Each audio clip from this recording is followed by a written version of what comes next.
Hi everyone, this is Mr Toh here, and I'm covering a summary of my review of the 2022 H2 A-Level Econs Paper 2. Okay, I don't have time today, right, to go and sit down and complete all 6 questions. I'll be doing that next week, right? I'm quite busy and preoccupied this week. Okay, right, but I thought I'll do a short summary of what's going on, right? And maybe we start off with our predictions for 2022 A-levels, okay? So these were basically our predictions for 2022 A-levels, and the parts that were highlighted in green were what came out for paper 1, right? The parts that were highlighted in blue were what came out in paper 2, okay? So I think most of the questions did included stuff that we have actually covered during our classes and also inside our predictions. Okay, so I thought I would just go through each question and give you an idea about what's the direction towards what the question should be, how the question should be handled. Okay, let's start first with question 1, right? Question 1 is very obviously part A on alternative objective of firms, right, which was what we predicted, right, would come out. That was one of the very first things that we said that hasn't been tested for a bit and would come out. So they tested out, or they tested on this profit satisfying, which is actually pretty obscure. Okay, there's this link here that you can go and read up on, right? I think this website actually presents a very, very good idea of how the answer should have been like. So okay, you can go and take a look at this. So if you wrote something similar, then you should do fine for part A. Okay, part B, discuss this appropriate strategy that firms should adopt if it wants to reduce competition, right? Okay, the 3 strategies that I will write is basically any strategy to increase barriers to entry, like maybe carry out research and development to come out newer and better products. You can carry out predatory pricing, right? But you can only do that if you had retained supernormal profits before, right? This is like a war of attrition. You want to kind of like kill off your rival by charging lower prices below market prices or even below cost price. Or, right, you can reduce competition by eating up your rivals through mergers, okay? So these are appropriate strategies. Answers are quite important, right, in discussion, right, if you want to score the full range of marks for this 1B. Okay, overall I thought that question 1 is pretty manageable, except if you didn't study profit satisfying, right, then it would have been hard to answer this question without being able to answer part A. Part B is actually quite manageable, right, but part A requires you to have studied alternative objectives of firms. So hopefully our students, right, who look at the predictions did actually quite go and study the alternative objectives of firms, then they should have been able to answer question 1 with a certain level of confidence. Okay, right, question 2, right, I mean, it's quite surprised that it came out that on GST, right, the question is actually on GST, but nothing very special there. 2A, right, is your standard DDSS elasticity questions, which we said that it will always come out almost every single year. So this standard DDSS elasticity question, how you have dissect part A is that you talk about how GST leads to cost of production go up, then there's a fall in supply, then there's increase in price. Once there is a trigger of an increase in price caused by a fall in supply, you can bring in PED. Then there's a fall in income, means fall in demand because of fall in purchasing power, you can use YED. Okay, so luxury goods, you need to classify luxury good as PD being more than 1 because of large proportion of income and low degree of necessity, and you classify YED more than 1, then you discuss accordingly. We've done a whole ton of these kind of questions in the last 1-2 months leading up to the A-levels. I think every 2 weeks we have done one of these questions once. You can go and take a look at your notes, right? How many of these kind of questions we have discussed, and you have asked also many questions on PD and YED, and when it triggers discussion of these things. So I think you should be fine for part A. Hey, part B, right, we actually covered this GST increase very extensively August 2022 under lesson V9. Okay, that would have helped you with the unintended consequences part, because we covered all the unintended consequences, right, in lesson V9. So in lesson V9, right, we covered 3 themes.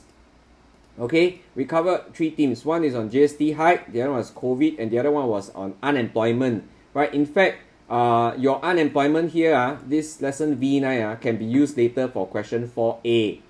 Okay, it could be used for question 4A. The things that we have discussed here in lesson V9 could be used in your question 4A.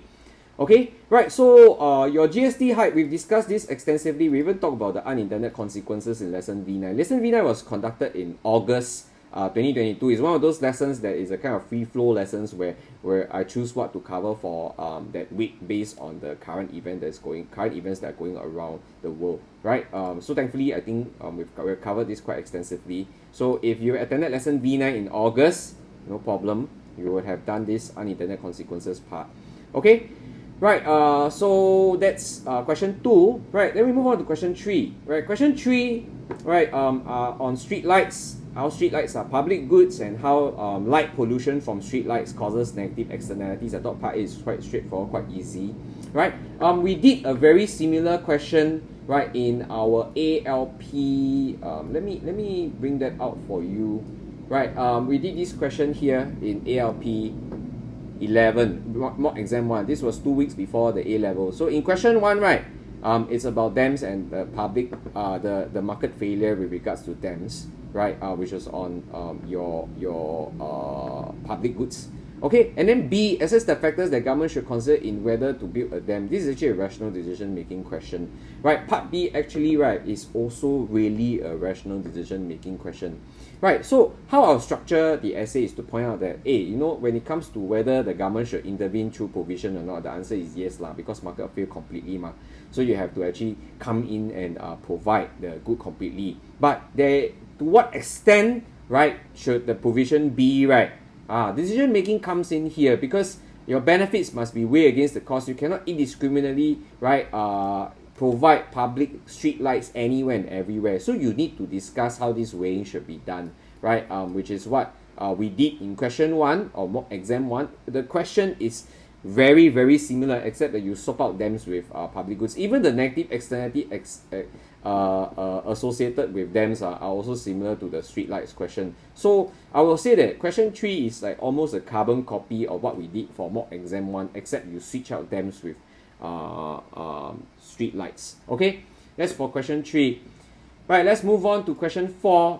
Question 4, right, as I mentioned, 4A, right, is cyclical versus structural unemployment. We've actually discussed this here in this part here, as well as this part here. So actually lesson V9 was a treasure trove because everything we discussed in lesson V9, right, came out in question 4 as well as in question 2. Okay, so I think very, very useful lesson V9. So that was what we did in lesson V9.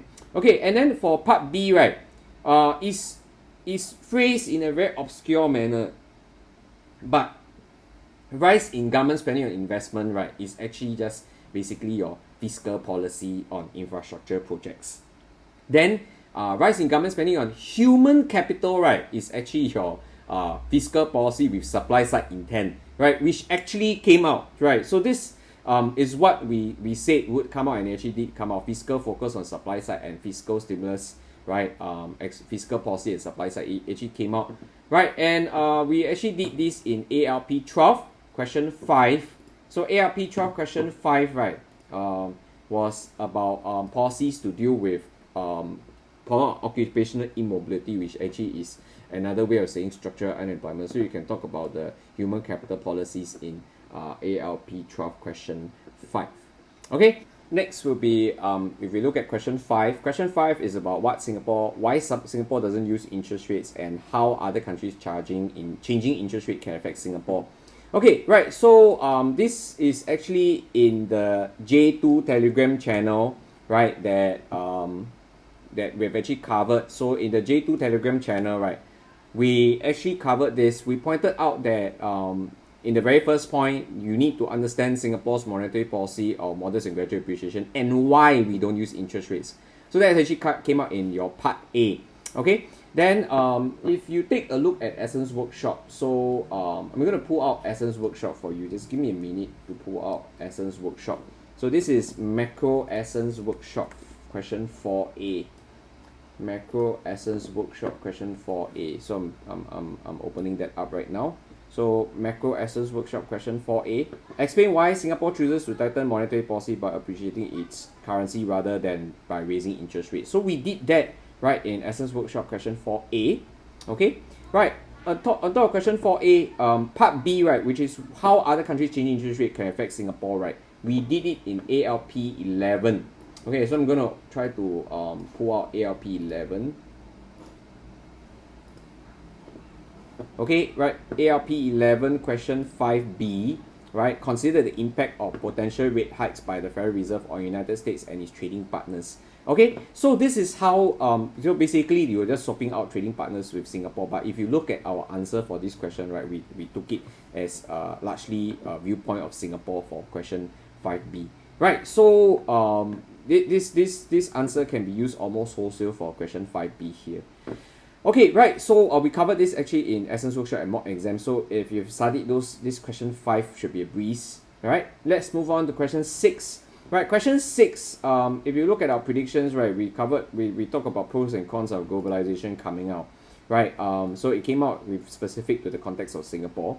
And then question 6B, right, what was question 6B about? Is about what policy Singapore government should take to increase benefits and reduce costs of globalization. Okay, you can actually, right, use most of what the answer that we did for ALP 12 question 6 wholesale, right? So explain the impacts that globalization has on Singapore's economic performance and whether Singapore's prudent fiscal policy is appropriate in addressing the negative impacts from globalization. So in our answer, right, we actually covered the 3 things that I would have brought in, which are modest and gradual appreciation, prudent fiscal policy, as well as supply side policy. So we did this in question 6 of ALP 12 for 6B. So if you actually studied your mock exam 2, right, you could use whatever you did in mock exam 2 for this question.